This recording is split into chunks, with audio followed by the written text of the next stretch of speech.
Z Night 2015, a fun night to celebrate family.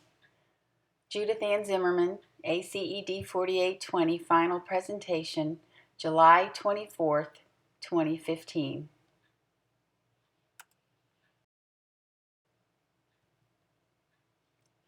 The purpose of Z Night 2015 is to resume a family tradition that occurred every July 4th for many years, then stopped after my mother, the family matriarch, passed away in 2007. We made many wonderful memories and have them preserved on video for future generations. My mother never knew her 5 great-grandchildren, and now I am the matriarch of the family. So it's time to make new memories for this new generation. There was a great deal of planning required in this course for our projects. Although it is a small-scale event, the practice of planning, identifying the SMART goal, scope, and criteria while becoming familiar with the PMBOK resources was helpful in applying to future professional projects.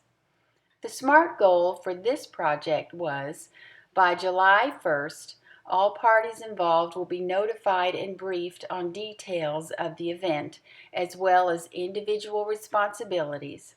All required equipment and props will be obtained and ready by July 3rd, and all food and drinks will be purchased no later than the morning of July 6th. On July 6th at 5 p.m., Z Night 2015 will take place with full participation of children, some adults, while being photographed and videoed. The success criteria for this project was all family members attend and participate, all children perform at least one act, provide all props, equipment needed, photograph and video event, adequate snacks, food, and drinks, and lastly, everyone has to have a good time.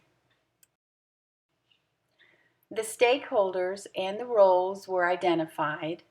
Rachel King was MC, Bonnie Clark assistant to the acts in organizing the food, Bryant Looper was assistant to the acts and helped with the room setup as well as the sound system, which it turned out we didn't need. Keenan Clark was the photographer, Aaron Looper was the videographer, and I was the project manager as well as host. Once we determined the date and everybody agreed to participate, as project manager I assigned these roles, deciding which was best suited.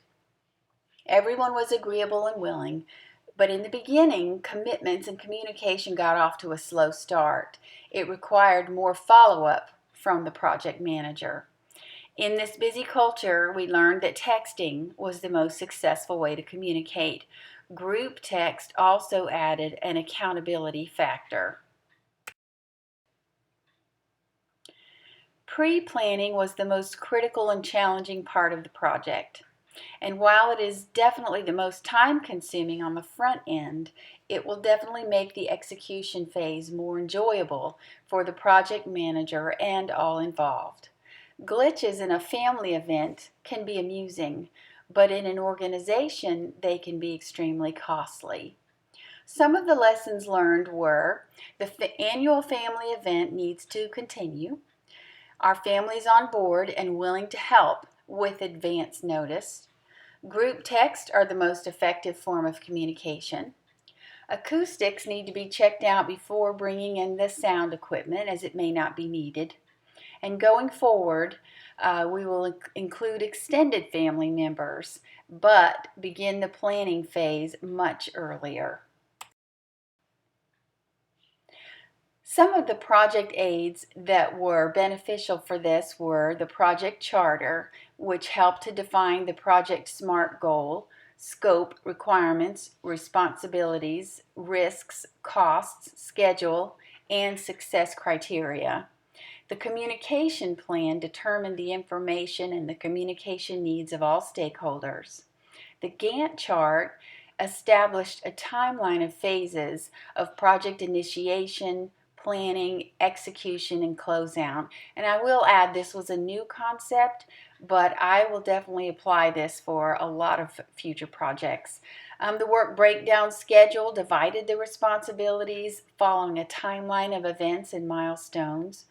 The risk analysis identified problems, potential problems related to schedule, budget, project quality, consumer satisfaction, and contingency plans.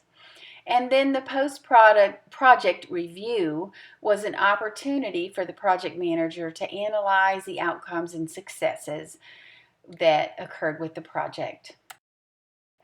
Some of the critical issues here listed were the planning, that how essential it is to clearly define the scope, goals, budget, timelines, and risks.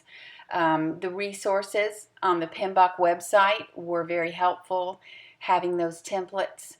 The execution, things that came up during the execution, so much hinged on what was planned ahead of time. And then the closeout, it's tempting once everything's done, you just want to take a deep breath and then move on and take a break. But in the moment, it's important to analyze what worked and what didn't work in order to learn from it, in order to have more successful projects in the future.